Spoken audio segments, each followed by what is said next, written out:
오신 우리 이영기 목사님은 여기 이웃교회 임마누엘교회에서 사역하시는 우리 목사님이시고, 또 히엘 같은 경우도 여기서 활동하지만 히엘이 또 이 다국적 기업이잖아요, 그렇죠? 그래서 여기저기 교회 다니시지만 같이 모여가지고 찬양하는데, 특별히 우리 기타 치시는 우리 형제는 임마누엘교회 다닌다 그랬었죠, 그렇죠? 네, 그렇죠, 예. 서로 모르시는 것 같아요. 서로 이렇게 아십시오. 예. 아시는 것 같으면 참 좋을 것 같아요. 예. 얼마나 감사한 거였습니다. 죄송합니다. 근데 여기저기서 많이 오셨는데 오늘 너무나 감사드리고, 오늘 특별히 우리 이영기 목사님께서 오늘 말씀을 가지고 여러분들한테 귀한 말씀을 전해주십니다. 우리 이영기 목사님은 한국에서 고려대학교에서 물리학으로다가 박사까지 하시고, 그리고 이제 미국에 오셔서 유학 오셔서 저 보스턴 유니버시티에서 이제 포스포다고 오랫동안 연구하시다가 또 연변과기대에서 교수도 하시고, 그리고 나서 이제 하나님의 부르심을 받고 또 이제 보스턴에 있는 그 고든 코넬 신학교라고 있죠. 유명한 학교인데 거기서 이제 신학 공부를 하시고 목사 안수 받으시고 신신학교 목회하고 계시는 분입니다. 우리 목사님하고는 저희 여기 비슷하게 이 지역으로다가 비슷하게 왔어요. 그래가지고 비슷하게 와서 이제 비슷하게 저희들이 생각도 좀 비슷한 것 같아요. 저희가. 목사님 이렇게 귀하게 모시게 돼서 너무나 감사합니다. 오늘 말씀 가지고 성령이 답이다, 성령이 답이다라고 하는 제목으로 말씀 전해주실 때 여러분 많은 은혜 받으시기 바랍니다. 우리 이영규 목사님 나오실 때 여러분 할렐루야로 우리 맞이하겠습니다. 할렐루야.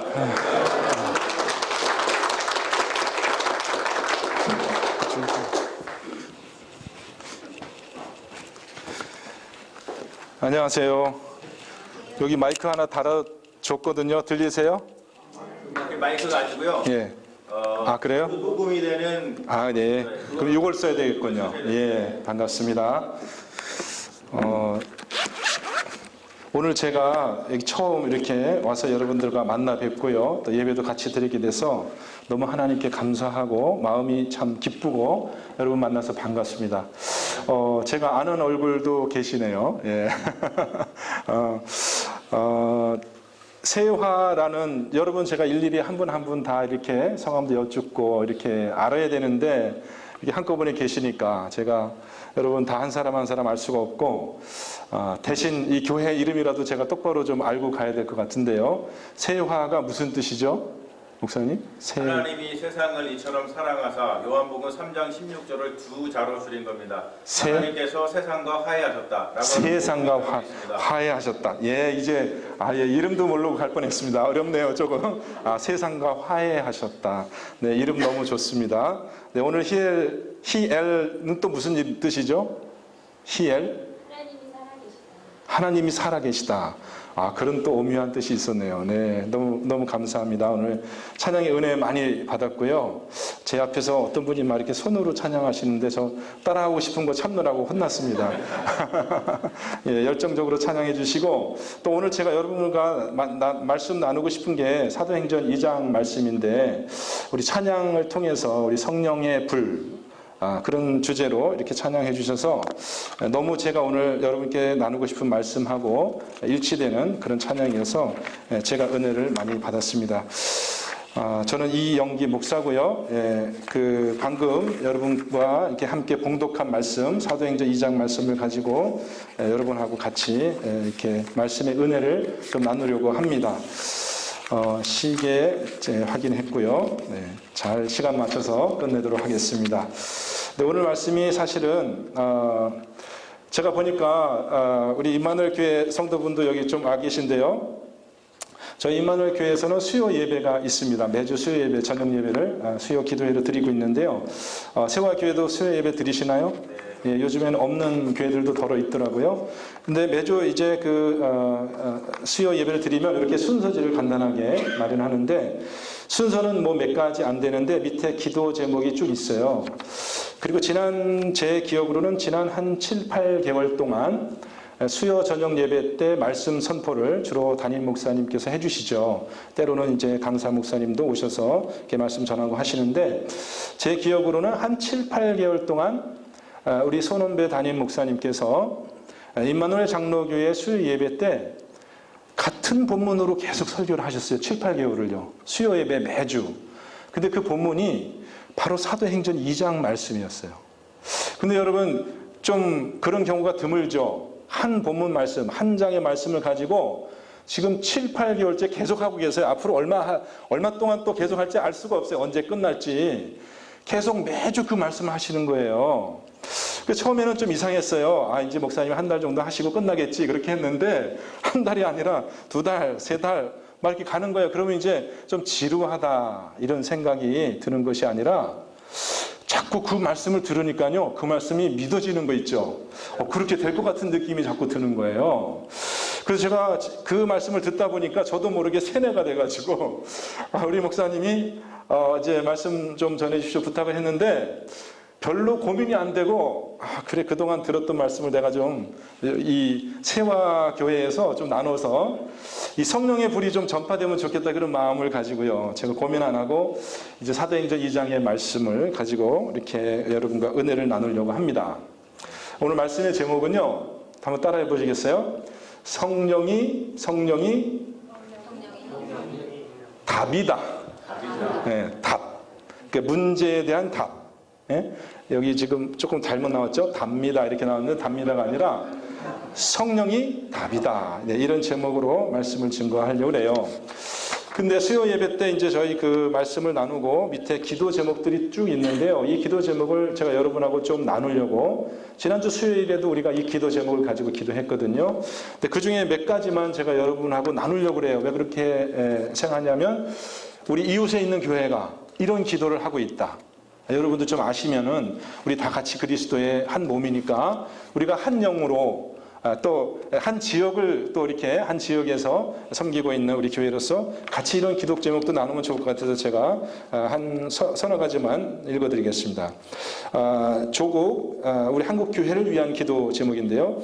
영적으로 침체된 한국 교회가 함께 모여 부르짖어 기도함으로 1907년 성령 대부흥을 다시 한번 경험하도록. 여러분 1907년 평양 대부흥에 대해서 들어보셨죠? 네, 하나님께서 우리 민족 역사상 참 그 유래를 찾아볼 수 없는 대부흥의 사건을 1907년도 평양 장대현 교회에서 일으키셨거든요. 네, 그런 부흥의 역사를 오늘날 한국교회가 다시 일으키도록 그렇게 기도하고 있습니다. 여러분도 좀 같이 기도에 동참해 주시면 좋을 것 같고요. 또 두 번째 기도 제목, 남북 대화가 지금 북미 대화로 그렇게 이어지고 있는데 조국의 평화가 깃들고 장차 하나님께서 허락하시는 통일이 이루어지도록 이렇게 나라를 위해서 기도합니다. 여러분도 그런 마음의 소원이 있으시죠? 예, 그렇게 되기를 위해서 함께 기도해 주시고요. 또 북한 동포들에게 복음을 들을 기회를 주시고 탈북민을 도와주시도록, 또 미국 교회에 성령께서 일으키시는 큰 회개의 운동이 일어나도록. 이 미국이란 땅에서도 하나님께서 여러 차례 부흥의 불길을 일으키셨는데 지금 오늘날에 와서는 점차로 미국 교회들이 이 성령의 불이 좀 식어지는, 신앙이 식어지고 자꾸 세속화되는 그런 지금 시점에 있지 않습니까? 우리들이 보다시피. 그래서 이 나라를 위해서 미국 교회의 그런 영적인 각성을 위해서 기도하고요. 또 마지막 이 다섯 번째 기도 제목을 제가 특별히 여러분과 나누고 싶은 기도 제목인데요. 베이 지역 교회들이 기도로 각성하여 성령 충만과 부흥을 경험하도록. 네, 베이 지역 교회들을 위해서 우리가 날마다 기도하거든요. 저는 날마다 기도하고요. 우리 교회 성도들도 수요일날 모였을 때 이 기도할 때 베이 지역 교회들의 영적 각성과 성령 충만과 부흥을 위해서 기도하거든요. 매주. 그 베이 지역 교회 중에 이 세화 교회도 있는 거죠. 그러니까 저희들이 우리 교회가 여러분의 교회를 위해서 기도하고요. 또 수요 그 기도회가 끝나면 또 여러분들이 모여서 철야 기도를 해요. 그 철야 기도에서도 같이 선포된 말씀을 가지고 계속해서 우리 이웃 교회들을 위해서, 이 지역 교회들을 위해서 기도하고 있다는 거 여러분들이 좀 알아주셨으면 좋겠어요. 네, 그리고 같이 기도에 동참해 주시기를 부탁드리겠습니다. 오늘이 세화 하늘 축제라고 이렇게 말씀 들었습니다. 여러분 이웃교회 목사로서 이렇게 여러분께서 이렇게 마음을 모아서 참 기쁜 마음으로 하나님 앞에 이런 날을 정하여 이렇게 즐거워하고 또 이웃을 초청하고 하는 그런 일들 참 칭찬해드리고 싶고 진심으로 축하해드리고 싶습니다. 여러분 그 기쁨이 전파되어져서 이 세화 교회가 하나님의 기쁨을 온 지역사회에 퍼뜨리는 그런 중심지가 되시기를 우리 주님의 이름으로 축원드립니다.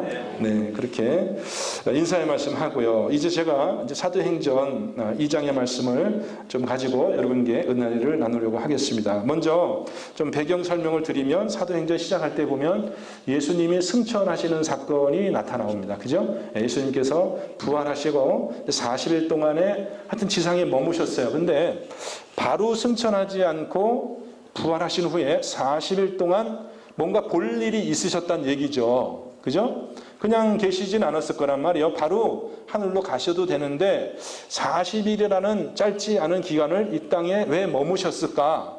분명히 뭔가 이유가 있으셨을 거란 말이죠. 근데 사도행전 1장에 보면은 1장 3절에 보면 이렇게 말씀이 시작되고 있습니다. 여러분들이 혹시 성경 있으시면 찾아서 보셔도 되고요. 없으시면 한번 들으셔도 되겠습니다. 그가 고난 받으신 후에 또한 그들에게 확실한 많은 증거로 친히 살아계심을 나타내사 첫 번째는 본인이 살아나셨다는 것을 보이기 위한 목적으로 제자들을 만나신 거죠. 바로 가시지 않고 내가 살아났다. 40일 동안 그들에게 보이시며 하나님 나라의 일을 말씀하시니라. 둘째로는 하나님 나라의 일을 좀 가르쳐 줄 것이 있다고요. 물론 십자가에 죽으시기 전에도 제자들에게 많은 것을 가르쳤는데 더 뭔가 제자들에게 하실 말씀이 있어서 올라가시기 전에 40일 동안 이제 제자들을 만났다. 하나님 나라의 일을 말씀하시다. 그 다음에 1장 4절 보면 사도와 함께 모이사 그들에게 분부하여 이르시되 이게 중요한 일이에요. 예수님께서 잘 들리시죠? 예수님께서 지금 아버지에게로 돌아가시기 전에 사도들과 함께 모이셨다니까요. 제가 지금 여러분과 함께 모인 것처럼 이렇게 모였다는 거죠. 사도들과 함께 모여가지고 그들에게 분부하여 이르시되 뭔가 당부를 하시기 위해서 특별한 목적을 가지고 만났는데 뭘 만나냐면 첫 번째 예루살렘을 떠나지 말고 내게서 들은 바 아버지께서 약속하신 것을 기다리라. 이게 뭘까요? 아버지께서 예루살렘, 여기 지금 너희들이 있는 곳, 제자들이 있는 곳이 예루살렘이거든요. 예루살렘을 떠나지 말고, 여기를 떠나지 말고 하나님께서 약속하신 것을 기다리라. 요한은 물로 세례를 베풀었으나 너희는 몇 날이 못되어 성령으로 침례를 받으리라. 네. 그러니까 무슨 일이 있겠다는 것이죠. 이제 여기 조금 몇 날이 못 돼서 너희들에게 성령께서 임하셔서 성령으로 침례를 줄 테니까 이 장소를 떠나지 말고 여기 예루살렘을 떠나지 말고 여기서 그 약속이 성취되기를 기다려라 라는 분모를 하셨는데 예수님이 제자들에게 남긴 제일 마지막 명령이자 가장 이게 핵심적인 내용이죠. 여길 떠나지 말라고. 그렇다면은 지금 이 사건이 이제 굉장히 예수님의 입장에서 중요한 것이라고 우리가 평가할 만합니다. 그죠? 떠나기시기 전에 저희 어머님이 이제 좀 암으로 일찍 돌아가셨는데 한 20년 전에 일찍 돌아가셨는데 돌아가시기 전에 저에게 그러시더라고요. 자, 제가 맏아들인데요. 자, 영기야, 내가 너에게 이제 마지막으로 내가 물려줄 것이 이제 있다. 내가 너에게 재산을 줄 것도 없고 지식을 줄 것도 없고 남길 말이 없지만은 내가 너에게 한 가지 꼭 전해주고 싶은 것이 있다. 뭐냐? 예수를 믿어라. 그러더라고요. 제가 예수를 그때 안 믿고 있었어요. 제가 그 얘기를 좀 나중에 해드릴게요. 그때 제 반응이 엄마가 아들을 위해서 마지막으로 남기는 말이니까 중요하겠죠. 명심해야 되는데 제 마음에는 그 말이 별로 이렇게 다가오질 않는 거예요. 제가 안 믿는 사람이니까 어머니 또 돌아가시. 근데 한 가지 생각이 든 건 뭐냐면 어머니께서 이제까지 계속해서 예수님 믿으라는 얘기 많이 했어요. 그러죠? 네, 많이 했는데 제가 안 믿었거든요. 근데 돌아가시기 직전에 마지막으로 얘기를 하니까 그 얘기는 또 색다르게 또 다가오더라고요. 왜냐하면 그전에는 잔소리처럼 그게 들렸는데 지금은 어머님이 마지막으로 하시는 말씀이란 말이에요. 그러면 죽는 마당에 남은 무슨 여한이 있겠어요? 자식의 행복을 위해서 어미로서 제가 확신하는 것은 이 세상에서 나를 제일 사랑하고 나의 행복을 바라는 사람 한 사람이 있다면 저는 의심하지 않고 우리 어머니, 그죠? 아니 우리 어머니보다 나의 유익을 더 생각하는 사람이 누가 있어요? 그렇잖아요, 여러분들. 그렇죠? 그 제가 확신하거든요. 분명히 어머님께서 나를 사랑하는 마음으로 나를 위해서 가장 중요하고 가장 좋은 거를 남기실 거는 분명한데, 그런 말씀을 주셨을 거는 분명한데 제 마음에는 그 말이 믿어지지가 않는 거예요. 뭐 예수님을 안 믿으니까 제가 이런 생각을 했다니까요. 야, 이 종교의 힘은 정말 무서운 거구나. 이게 종교가 아편이라고 그러더니 이게 저는 잘못된 어머님의 신앙을 저는 잘못된 신앙이라고 생각하고 있었고, 저는 그때 과학을 전공하는 과학도로서 저는 뭐 신의 존재라든지 이런 건 믿지 않는 사람이 사고방식이니까 잘못된 어떤 믿음이 있으니까 이렇게 돌아가시면서도 자식한테 거짓말을 할 건 아니잖아요. 본인이 믿으시니까 할 거 아니겠어요. 그렇죠? 아니 뭐 돌아가시는 마당에 자식한테 뭐 일부러 거짓말을 속이려고 하실 일은 없단 말이에요.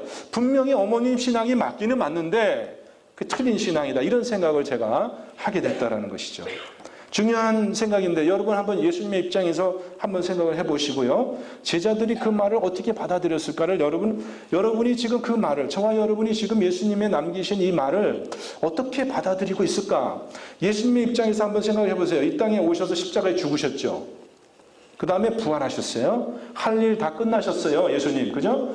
할 일 다 끝나시고 이제 곧 아버지께로 하늘로 올라가시는 순간인데, 예수님께서 아직 이 땅에 오신 목적을 이루지 못한 것이 있어요. 그게 뭐냐 하면은 바로 교회를 만드시는 목적으로. 그죠? 이 땅에 오셔서 이제 왔다 그냥 흔적도 없이 가려고 오신 게 아니잖아요. 오셔서 여기에 하나님의 나라를 만드시고, 그 하나님 나라의 주체로서 그 나라를 다스릴 그 통치자로서 그 하나님의 통치를 위임받은 그런 교회를 이 땅에 남기시기 위해서 온 거잖아요. 그죠? 그냥 왔다 가시려고 온 게 아니란 말이죠.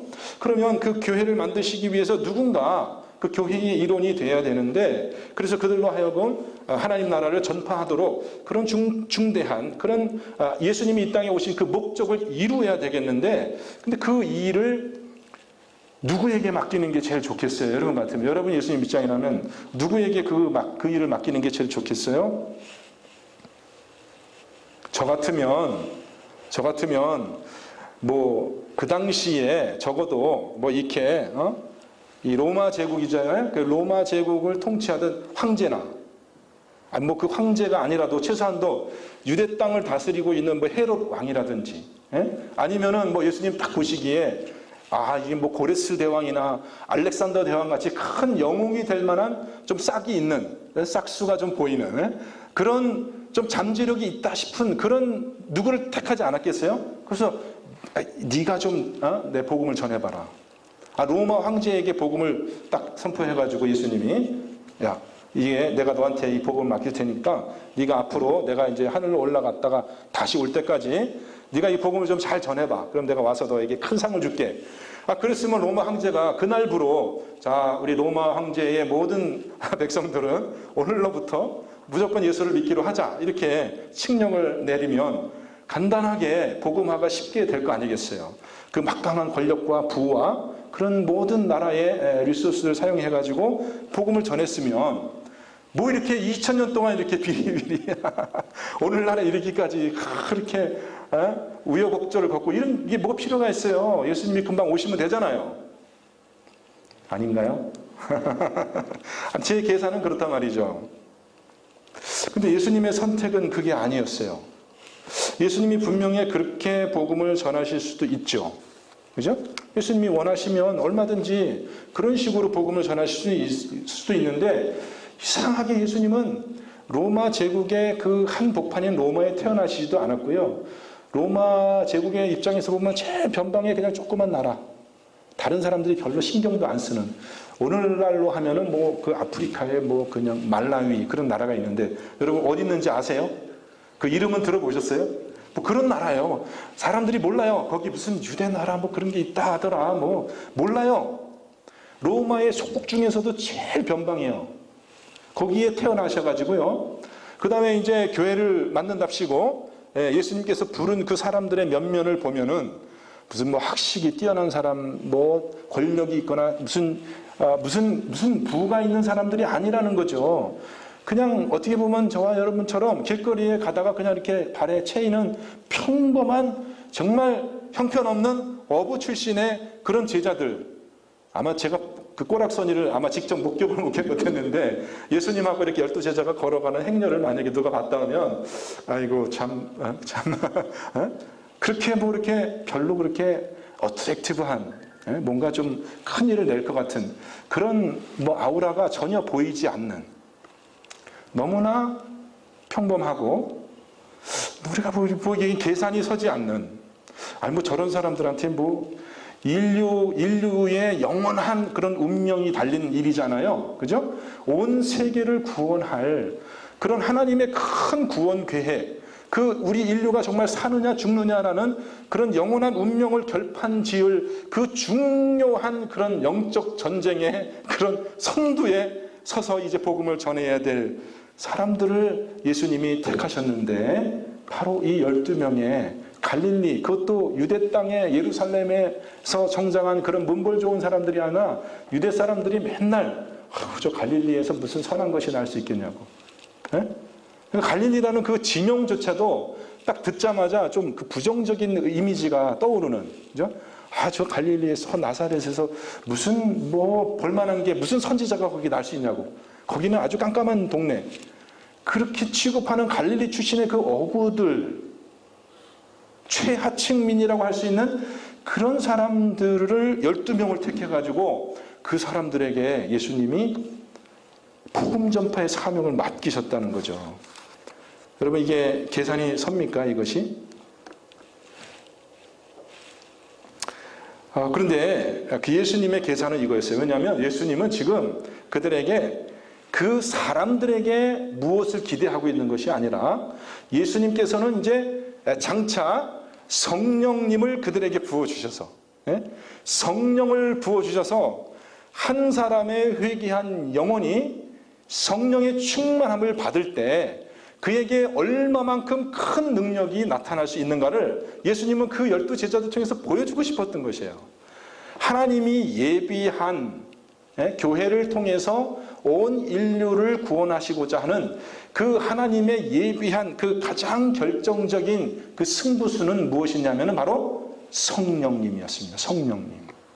우리 인간이 위대한다는 것은 뭐냐면요, 우리 인간의 위대한 점은 다른 점이 아니에요. 여기 평범하신 분들, 뭐 지능이 좀 떨어질 수도 있고 학식이 떨어질 수도 있고 뭐 이 세상의 기준으로는 아무 그렇게 별로 대단한 내세울 게 없는 그 누구라도 하나님이 우리 인간에게 부여하신 가장 위대한 속성은 뭐냐면, 우리 인간은요 하나님의 영을 담을 수 있는 그릇으로 빚어졌어요. 하나님의 영을 담을 수 있는 그릇으로 빚어졌어요. 그것이 우리 인간의 위대함입니다, 여러분. 너희가 하나님의 성전인 것과 하나님의 성령이 너희 안에 계시는 것을 알지 못하느냐. 누구든지 하나님의 성전은 거룩하니 누구든지 하나님의 성전을 더럽히면 하나님이 그 사람을 멸하시리라.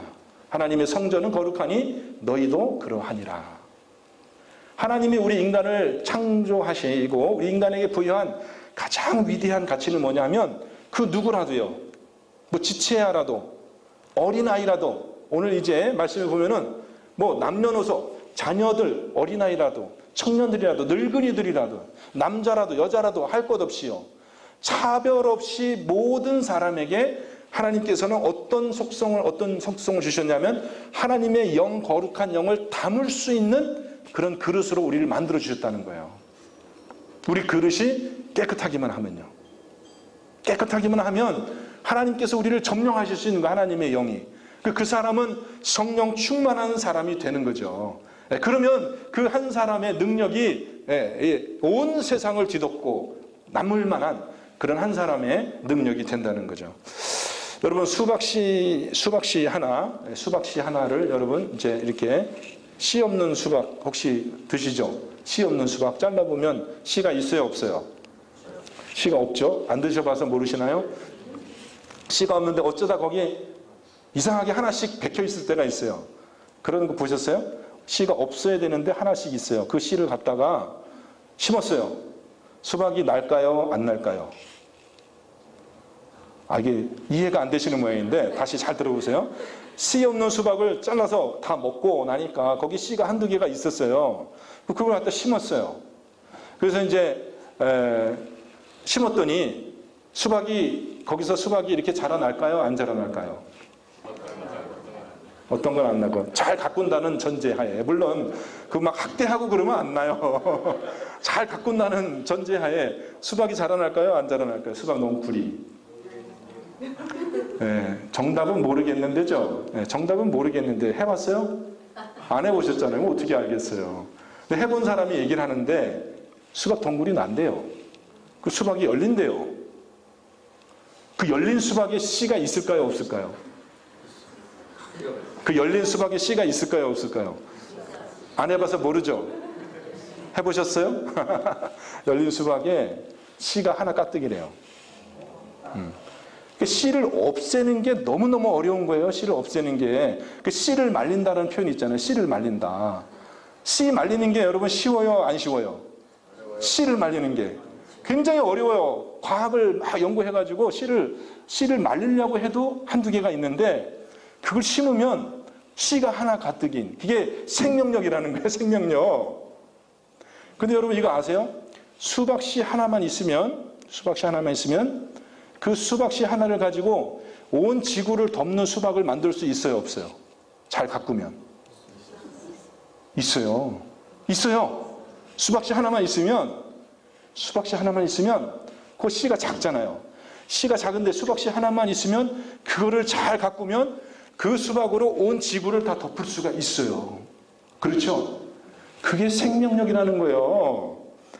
그러니까 저와 여러분은 수박씨 혹은 겨자씨처럼 별거 아닌 것 같은데 우리에게 생명이 들어오면요, 거룩한 하나님의 영이 들어오면 여기에 죽은 생명이 아니라 살아있는 생명이 여기에 잠재되어 있으면 아무도 그 씨를 말릴 자가 없어요. 아무도 그 씨를 말릴 자가 없어요. 왜냐하면 이건 하나님이 심어두신 씨이기 때문에 그냥 퍼져가는 겁니다. 온 세상을 덮는 그런 능력이 이 성령님에게 있는 것이에요. 이게 예수님의 계획이었어요. 예수님의 승부수였어요. 그러니까 12사람 누구를 택해도 상관없어요. 왜냐하면 이 사람들에게 능력이 있는 것이 아니라 이 사람들에게 성령이 임하시니 이 사람들이 각각 성령의 씨앗이 돼버린 거예요. 아무도 말릴 수 없는, 세상이 이길 수 없는 그런 폭발적인 능력이 나타나서요, 사도행전이 이제 교회가 그렇게 진행되는 것입니다. 요즘 우리가 사는 이 세상은 얼마나 악한지 여러분도 좀 느끼시죠? 우리가 보고 경험하는 이 세상이 얼마나 악한지요. 이게 종말의 현상이라고 봅니다. 교회가 세속화되고 많은 우리 교회 자녀들이, 2세들이 교회를 떠나고요.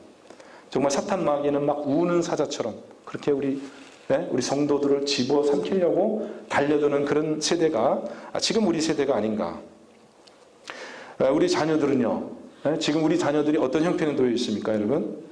온갖 이 세상에 그런 중독들 있잖아요. 마약 중독에, 인터넷 게임 중독에, 또 막 음란 영상, 우상 숭배, 동성연애, 이렇게 막 돈을 숭배하는 그런 이 세상의 모든 그런 것들이요. 이미 이루 다 이게 말로 표현할 수 없는 그런 위험에 그렇게 빠져서 지금 우리 자녀들이 병들어가고 있어요. 여러분 그런 현상들을 좀 느끼세요? 이 보통 지금 심각한 지금 세상이 아니거든요. 근데 애들이 학교 가면은 그 생존 경쟁에 밀려가지고요. 어떻게 하면은 학교에서 공부를 따라갈까? 어떻게 직장에서 어떻게 이게 참 쫓겨나지 않고 어떻게 이 생존 경쟁에 살아남을 수 있을까? 막 그런 거에만 관심을 두다 보니까 우리 영혼들이 다 그렇게 말라가고 정말 괴물 같은, 사람 같지 않은 그러한 세대가 만들어지고 있는 것입니다. 그럼 여러분 답이 뭐예요? 여러분께서 그런 현상을 정말 느끼신다면 여러분이 가지고 있는 해결책이 뭐예요? 답이 뭐예요? 우리 어떻게 우리 자녀들을 길러야 돼요? 크리스찬 스쿨에 보내면 되나요? 크리스찬 스쿨에 가면은 우리 자녀들이 좀 그런 영향 안 받고 잘 자랄 수 있을까요? 혹시 자녀들 크리스찬 스쿨에 보내시는 분이 있으세요? 여기? 자녀들? 네, 그러세요? 네. 그 좋은 뜻으로 보내셨죠, 그죠? 네, 크리스찬 스쿨 가서 신앙도 배우고. 근데 제가 듣기로는 그렇게 안심할 만한 장소가 아니에요. 공립학교는 물론 더 말할 것도 없지만, 크리스찬 스쿨 보냈으니까 괜찮을 거야. 이건 너무 순진한 생각이에요. 전혀 그렇지 않다는 거죠. 그럼 뭐 집에서 그러면 홈스쿨링을 해야 되나요? 집에서 내가 직접 가르치면 애들이 안전하게 자랄 수 있을까요? 그것이 답인가요, 여러분? 글쎄, 저는 그렇게 해보진 않았지만, 네, 홈스쿨링을 한다고 막 극성스럽게 막 애들 학교도 안 보내고, 막 그렇게 막 주입식으로 막 성경 암송시키고, 그렇게 자녀를 양육하는 그런 가정들을 많이 봤거든요. 많이 봤어요. 근데 그게 답이 아니더라고요. 그렇게 해서 자녀들이 내가 바라는 대로 자라지 않더라고요. 그렇게 안 돼요, 여러분.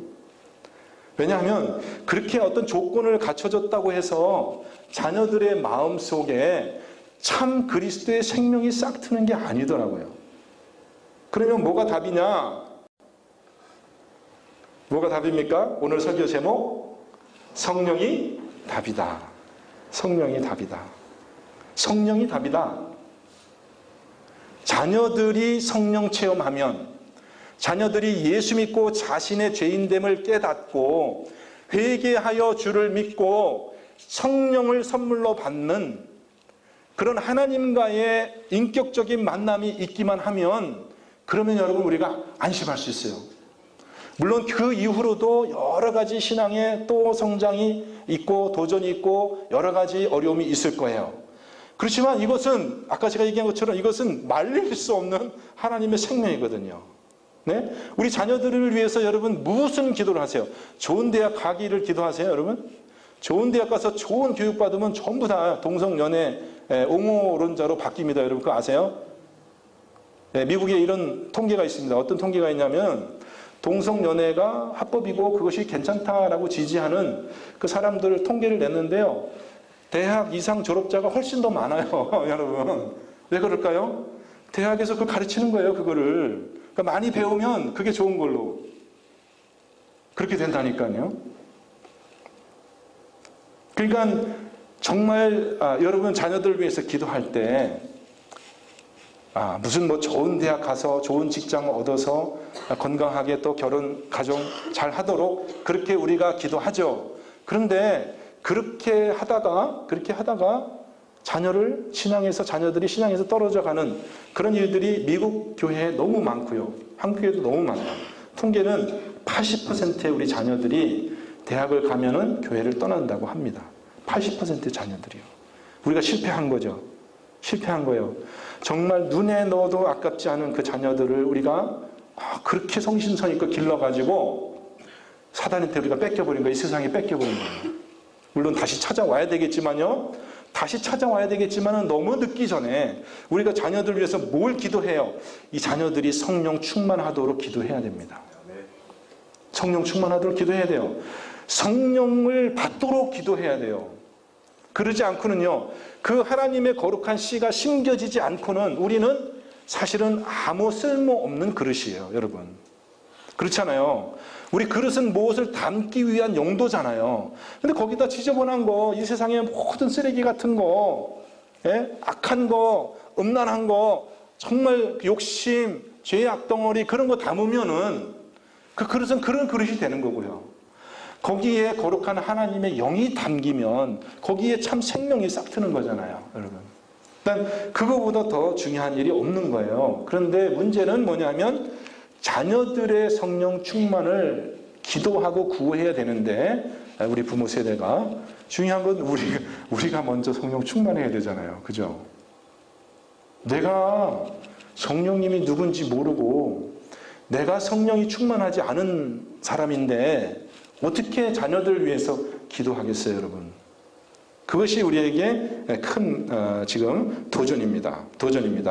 지금 예수님께서 이 제자들에게 무엇을 명령하냐 하면은, 자, 이 예루살렘을 떠나지 말고 하나님께서 약속하신 그것을 받도록 너희들이 기도해라. 그리고 또 무슨 말씀을 하시냐면은 성령이 너희에게 임하면 너희가 권능을 받을 것이고 너희가 예루살렘과 유대와 사마리아 땅끝까지 이르러 내 증인이 되리라. 이렇게 얘기를 해요. 그러니까 성령이 임하시면 어떤 일들이 일어나는 것에 대해서 얘기를 하는데, 성령이 임한 사람에게 일어나는 가장 큰 증표는 뭐냐면은 증인된 삶을 산다는 것입니다. 물론 성령 충만은 우리가 성령의 은사도 알고요, 또 성령의 열매도 알죠.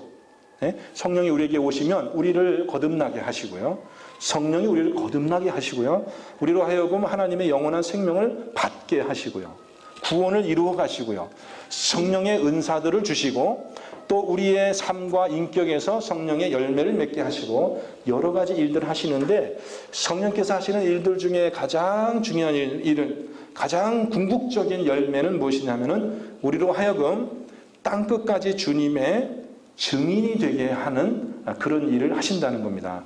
그 일을 이루지 않고 있다면, 저와 여러분이 그 일의 어떤 부분으로든 어떤 면으로든 그 일에 우리가 쓰임받고 있지 않다면, 그러면 지금 성령께서 우리 안에 활발하게 지금 일하시지 않고 있는 거예요. 내가 성령 충만한 사람인가? 내가 정말 성령을 받은 사람인가? 하나님의 거룩한 영이 나에게 있는가? 이것을 저와 여러분이 날마다 질문해야 돼요. 여러분, 이렇게 길거리에 다니다가 어떤 사람이 탁 접근해가지고, 잠깐만 좀 시간 좀 실례하겠습니다. 구원 받으셨습니까? 그렇게 물어보면은 누구죠? 구원 받으셨습니까? 이렇게 물어보는 사람 누구죠?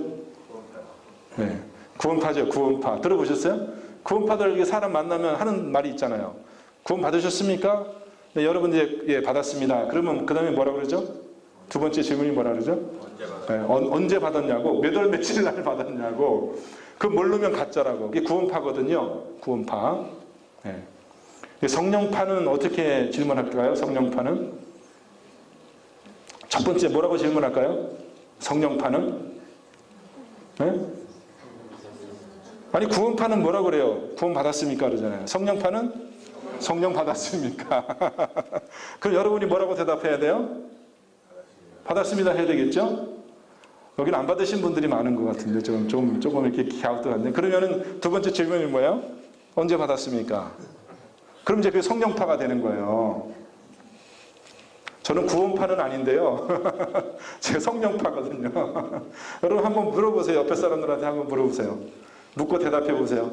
성령 받으셨습니까? 네. 우리 세화교회 성도님들이요, 앞으로 성령파가 되시길 바라요. 성령은요, 있으면 좋고 없으면 뭐 할 수 없고, 이게 장식품이 아니에요. 성령은 뭐라고 말합니까? 너가 그리스도의 영이 없으면 너는, 그리스도의 영이 없으면 너는 그리스도의 사람이 아니라고요. 믿는 사람이 아니에요. 그러니까 성령은 뭐 보너스처럼 뭐 있으면 좋고 없으면 뭐 할 수 없지, 뭐 내가 없을 수도 있지, 이게 아니라는 거 다 아시죠, 여러분?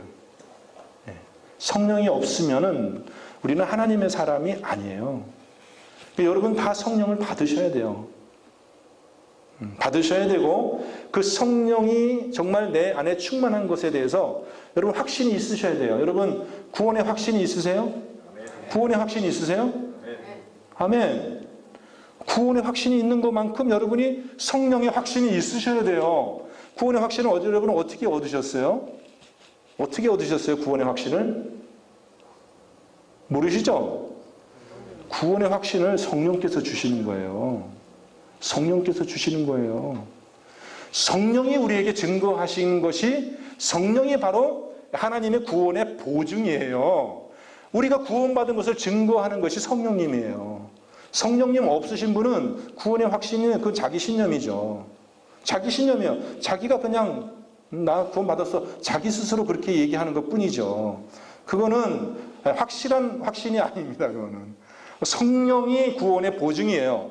하나님이 우리를 인치시고 너는 내 자녀야 하고 그것을 증거하는 보증으로 성령을 우리에게 주신 거예요.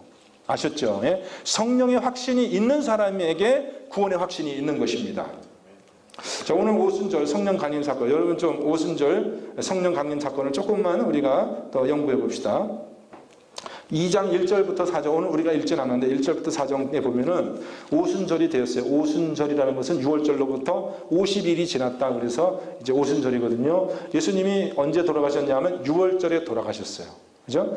6월절에 돌아가시고 3일 만에 부활하셨죠. 네. 그리고 40일 동안 이렇게 계시다가 승천하셨어요.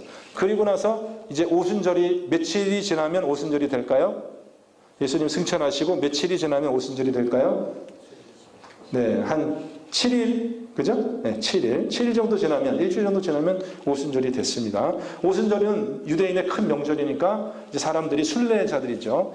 예루살렘 성의 명절을 지키러 오는 순례자들이 이제 유대인 이민자들이죠. 로마 각 지역에 흩어져 살고 있는 그 유대인들이 예루살렘으로 다 모여서 오순절 이제 명절을 지키는 그 시점이었어요. 그 시점에 제자들이 마가의 다락방에 모여서 기도를 하고 있었는데요. 좀 이런 분위기였어요. 예수님은 이제 올라갔잖아요. 없어지셨잖아요. 하늘로 올라가셨잖아요. 아, 예수님이 부활하셨다고 하기는 하는데 이제 어디로 가버리셨잖아요. 그죠? 하늘로 올라가 버리셨는데 우리는 지금 지금부터 우리는 어떻게 해야 되는 거냐? 우리 도대체 뭘 하고 살아야 되는 거냐? 다락방에 모이긴 모였는데 혹시라도 뭐 또 예수 그리스도의 뭐 전당을 또 이렇게 다 소탕한다고 로마 군병들이 와서 우리를 또 잡아가면 어떡하나? 문 걸어 잠그고 지금 그 다락방에서 이제 뭘 하고 있었냐면 기도를 하고 있었어요. 왜 기도하고 있었냐면 예수님이 올라가시면서 뭐라 그랬습니까? 이제 곧 너희에게 성령의 세례가 임할 테니까 그때까지 장소를 떠나지 말라 그랬으니까 그러면 예수님께서 약속하신 그 성령이 오시기를 기대하면서 이렇게 기도를 하고 있었습니다. 근데 이제 기도를 며칠쯤 했는지 모르지만 일주일 정도 지났다고 생각하고요. 오순절이 됐습니다. 오순절 날 갑자기 그 다락방에 어떤 소리가 들리기 시작했는데 성경은 뭐라고 얘기냐면 호련히 갑자기 하늘로부터 급하고 강한 바람 같은 소리가 있어 그들이 앉은 온 집에 가득했다. 소리가 들렸는데 급하고 강한 바람이 이 앉은 집 위에 가득하게. 여러분 한번 그 소리를 한번 내보실래요? 제가 어렸을 때 초가집에 살았어요. 초가집은요 창호지 하나면 바깥이에요. 근데 이 바람이 불면요 진짜 막 바람이 집을 휘감는 것처럼 그러니까 바람 소리가 크게 들리잖아요. 이렇게 누워 있으면. 근데 그 바람 소리 이렇게 무섭지는 않고 포근하고 어렸을 때 잠 잘 잤던 것 같아요. 여기 바람 소리 듣고.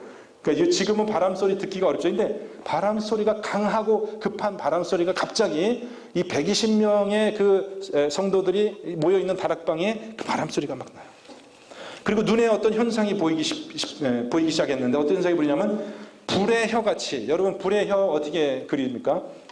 불의 혀 어떻게 그려요? 모양이 어때요? 불의 혀처럼 갈라지는 것들이 그들에게 보이기 시작해가지고요. 각 사람 위에 그런 것이 있는 거예요. 불의 혀 어떻게 모양이 어떻게 돼 있어요? 불의 혀. 예, 우리 어렸을 때 그 뭐 화재 그 포스터 같은 거 그리면은 불꽃을 이렇게 그리는데 이렇게 불의 혀 같은 것이 막 갈라지는 것들이 그들에게 각 사람 위에 그런 것들이 이렇게 보이기 시작했는데 그러면서 모인 성도들이 갑자기 성령의 충만함을 받고 성령의 말하게 하심을 따라서 뭘 시작했어요? 말을 시작했어요. 말을 막 이런저런 막 각 나라의 방언을 이제 말하기 시작했는데 이것을 듣는 사람들이 어떻게 반응을 했냐면요. 이렇게 반응했어요. 다 놀라 신기하게 여겨 이르되 보라 이 말하는 사람들이 다 갈릴리 사람이 아니냐. 우리가 각각 각 사람이 난 곳 방언으로 듣게 되는 것이 어찌 됨이냐 이렇게 반응을 했다는 거죠. 그러니까 120명의 사람들이 다 똑같은 방언을 하는 게 아니라 이 사람은 뭐 한국말하고 이 사람은 중국말하고 저 사람은 아프리카말하고 어떤 사람은 스페니시 어떤 사람은 독일말 각각 다 다른 방언을 하고 있는 거예요, 지금 모인 사람들이. 근데 그것이 다 성령께서 임하셔서 다 각각 사람들이 다른 얘기를 하니까 여기 모인 사람들이 다 그것을 어떻게 듣냐 하면 자기네 나라 말로 듣는 그런 희한한 일이 벌어지게 됐다는 것이죠. 여러분 그런 경험 해보신 적 있으세요? 없죠? 이건 정말 이건 희한한 사건이 아닐 수 없습니다. 그런데 또 어떤 사람들은 그 현상을 들으면서 어떤 사람들은 여러분 만약에 여러분이 그 현장에 있었다면은 어떻게 생각하시겠어요? 야 지금 이게 무슨 일이 벌어지고 있는 거지? 설명이 잘 안 되잖아요. 설명이 돼요? 설명이 안 되죠. 왜냐하면 한 번도 그런 일을 경험한 적이 없잖아요. 어떻게 그런 일이 일어날 수가 있어요? 분명히 우리가 아는 사람인데 다 갈릴리 사람인데 다 한국 사람인데 다 갈릴리 사람인데 갑자기 이 사람들이 생전 안 해보던 말로 막 얘기를 하기 시작하는 거예요. 우리 다 같이 지금 그렇게 한번 해보겠습니다. 자, 준비. 자, 여기 방언 기도하시는 분 계시죠? 네, 그냥 한번 같이 해봅시다. 하나, 둘, 셋.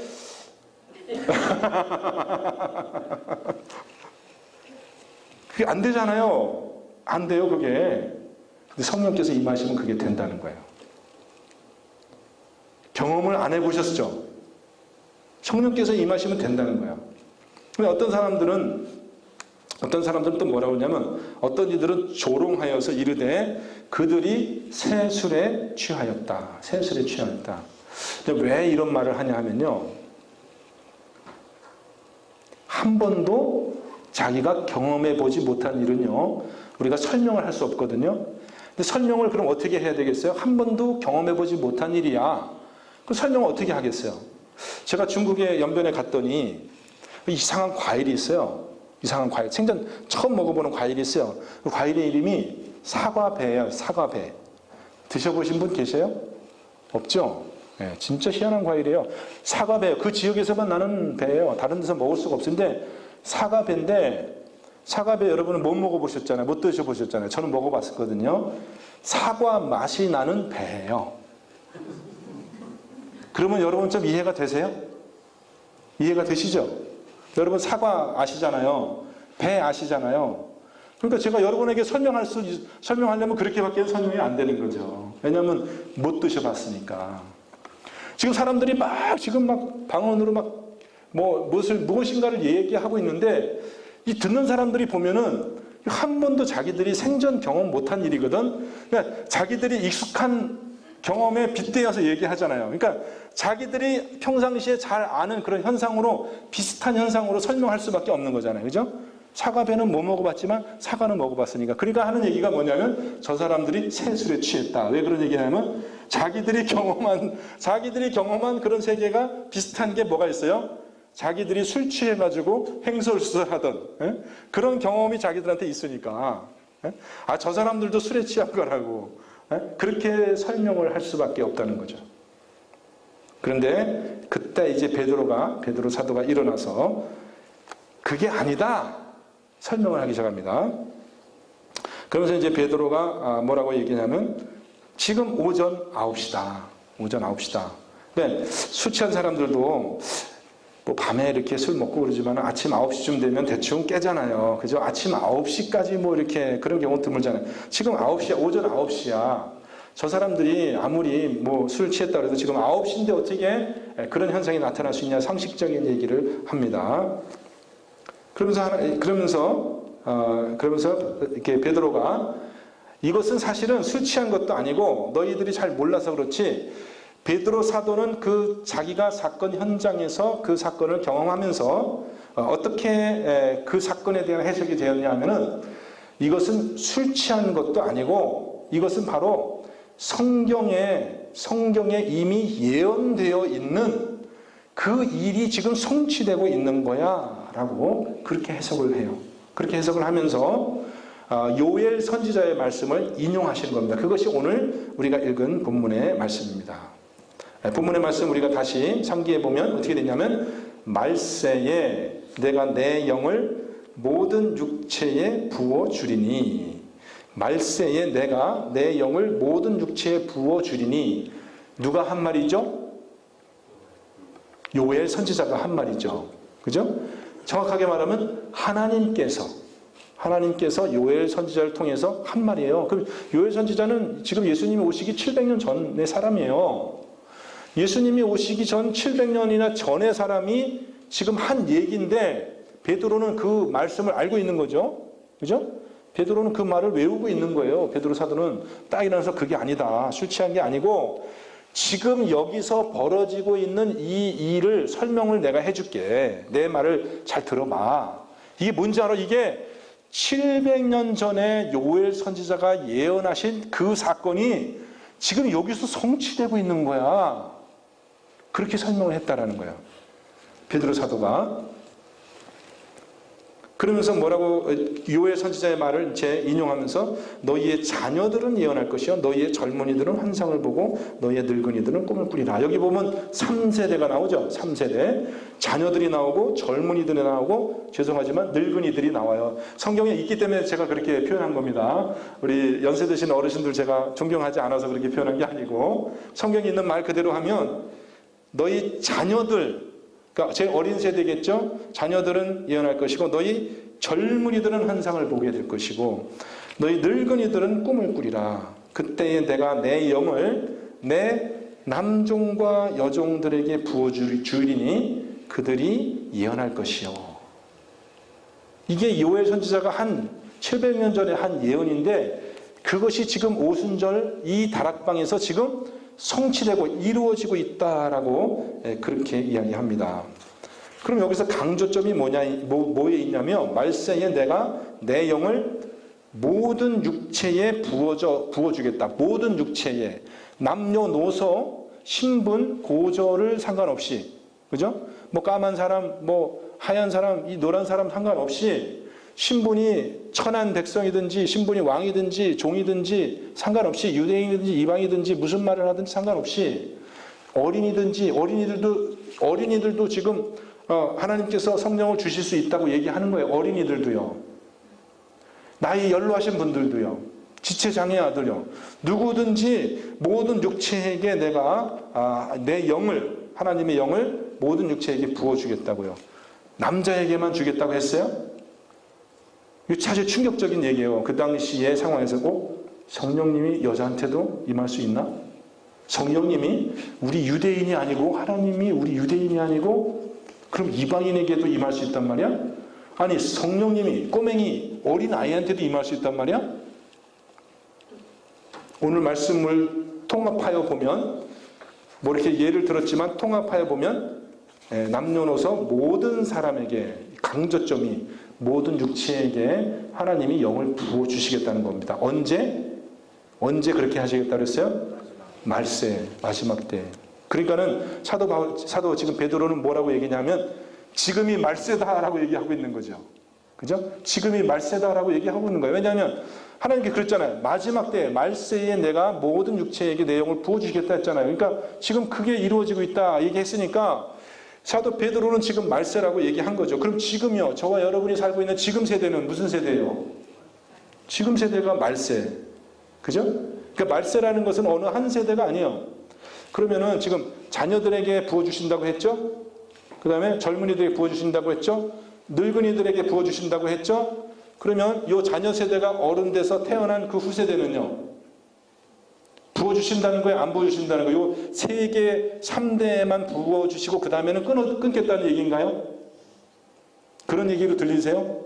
그런 얘기가 절대 아니죠. 지금 어린이, 젊은이, 늙은이 이렇게 얘기했지만 그 얘기의 핵심은 뭐냐면 오고 오는 모든 세대에게 누구나 할 것 없이 모든 육체에게 하나님이 다 부어주시겠다는 약속입니다. 여기서 말하는 말세는 성경적으로 지금 그 초대 교회가 있는 그 세대만이 말세가 아니고요. 지금 예수님이 처음 오셔서 하늘나라 가셨다가 이제 예수님께서 다시 오실 예수님의 초림과 예수님의 재림 사이에 예수님이 말씀하신 거잖아요. 내가 올 때 내가 언제 올지 모르지. 때와 기와는 너희가 알 바 아니야. 내가 언제 온다 뭐 그런 거는 너희가 알 바 아니고 오직 너희가 이제 성령님이 너희에게 임하시면 권능을 받고 이렇게 됐잖아요. 그러니까 예수님이 다시 오시는 그날 그 세대까지가 말세. 그 말세에 오고 오는 세대에 하나님께서 모든 사람들에게 이 하나님의 영을 주시겠다. 그러니까 지금 저와 여러분이 살고 있는 이 세대가 말세고, 이 약속은 초대교회의 특별한 사도들에게 몇 사람들에게만 하나님이 약속해 주신 것이 아니라, 여러분이 요엘 선지자의 그 예언을 잘 읽어보면 요엘 선지자의 예언이, 오늘 본문에 있는 요엘 선지자의 예언이 반만 이루어졌어요. 반만. 거기 보면은, 뒤에 보면은 아직 이루어지지 않은 예언이 있어요. 뭐죠? 뒤에 보면은 피와 불과 연기로다. 그러니까 마지막 심판에 대한 그런 예언이 같이 나오잖아요. 오늘 본문에 보면 그 반쪽만 이루어진 거고요. 지금 이것은 아직 이루어지지 않은 예언이 또 있어요. 그렇다는 얘기는 지금 예수님께서 지금 말씀하신 말세에 내가, 하나님께서 말씀하신 이 모든 육체에게 이 영을 주시겠다는 것은 지금 저와 여러분이 살고 있는 이 세대에도 여전히 이루어져야 될 일이라는 것이 확실합니다. 여러분, 저와 여러분이 이것을 분명히 믿으시기 바랍니다. 여러분, 이것이 초대교회에만 있어야 되는 일인가요? 네, 그렇지 않습니다. 실제로 이제 여러분이 사도행전의 사건을 더 이렇게 쫓아가 보면은, 사도행전에는 이 오순절과 비슷한 사건이요. 그러니까 비슷한 사건이라는 것은 뭐냐면은 성령께서 임하셔가지고 그 임한 사람들이 방언으로 막 하나님을 찬양하고 예배하는 그런 사건들이 사도행전에 몇 번 더 나와요. 몇 번 더 나와요.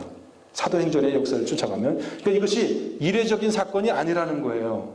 그죠? 그러면은 사도행전에 그렇게 제가 카운트한 거 4번 할게요.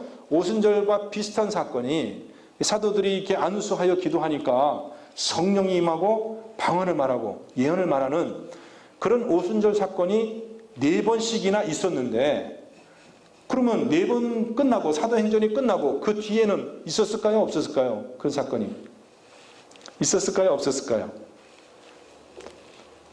당연히 계속돼야죠. 당연히 그것이 끊긴다는 그런 이야기는 성경에 전혀 없어요. 그죠? 이런 오순절 사건은 초대교회에만 있는 거니까 너의 이제 나중에 후세대들은 그런 거 기대하면 안 돼. 그런 거는 아니야. 그런 말이 성경에 있을까요? 없을까요? 네. 제가 아무리 찾아봐도 그런 말은 없어요. 그러니까 실제로 아까 제가 기도 제목 나눌 때 우리가 평양 대부흥 사건 이야기 했잖아요. 평양 대부흥 사건의 그 장대현 교회 그 현장에 한 700~800명의 이제 한국 교인들이 모여서 밤새워 철야 기도를 하는 그때 성령께서 임했는데요. 거기에 여러 명의 외국인 선교사들이 계셨어요. 그 현장에. 그 선교사들이 현장에서 자기 본국에 그 쓴 편지가 있어요. 이거는 틀림없는 성령님의 임재가 나타나고 있다. 틀림없는 오순절과 같은 사건이 일어나고 있다. 내가 현장에서 목격하고 있다. 그렇게 본국에 선교 편지를 써서 보내는 것을 보게 되거든요. 그러니까 불과 100년 전에도 평양에서 그러한 오순절의 사건이 있었다는 것입니다. 또 미국에서도요. 미국에서도 저 LA에 가면은 여러분 혹시 그 아주사 거리의 그 부흥 사건에 대해서 좀 들어보셨어요? 예, 평양 대부흥 사건하고 한 1년 정도 먼저 그런 일이 있었죠. 1906년도에. 아까 평양 대부흥 사건은 1907년도에 있었고요. 그러니까 100년 전에도 그런 일이 있었다는 거죠. 우리가 몰라서 그렇지 지금 세계 각지 어디서 하나님께서 또 그런 일을 이루시고 있는지 우리가 다 모를 수도 있죠. 제가 여러분에게 말씀드리고 싶은 것은 이 성령 강림의 사건, 이 성령 세례의 사건은 오늘날도 사도행전의 역사가 진행되고 있다면, 오늘날도 사도행전의 역사가 28장에서 28장에서 끝났지만, 그렇다고 지금 사도들의 행전이, 성령 행전이 끝난 게 아니잖아요. 예수님 오실 때까지 계속되는 이야기잖아요. 그 예수님의 이야기, 그 나라의 이야기가 계속되고 있는 한 여전히 이 성령의 충만함을 받은 그런 예수의 증인들이 오늘 우리 세대에도 만들어지고 있다. 그건 확실하다. 이렇게 우리가 결론을 내릴 수 있습니다. 제가 이 말씀을 강조해서 드리는 이유는 뭐냐 하면은 저와 여러분이 기도할 제목을 좀 그렇게 찾기를 원해서입니다. 왜 오늘날 우리들은 이 하나님의 약속을 마치 우리에게는 해당되지 않는 것처럼 그렇게 생각하고 살까요? 예수님이 이렇게 산상수훈에서 만약에 이제 이렇게 예수님이 지금 오셔서 저와 여러분에게 오셔서 오늘 우리에게 만약에 이렇게 물어보신다면 오늘 저녁에 예수님이 나타나셔가지고 여러분 꿈에 나타나셔가지고 야 아무개야 내가 너의 기도를 소원을 내가 한 가지 들을 테니까 너가 참 원하는 거 뭐든지 한 가지 말하라. 여러분 이제 그때 우리가 잘 말해야 되겠죠. 여러분 솔로몬 기억나시죠?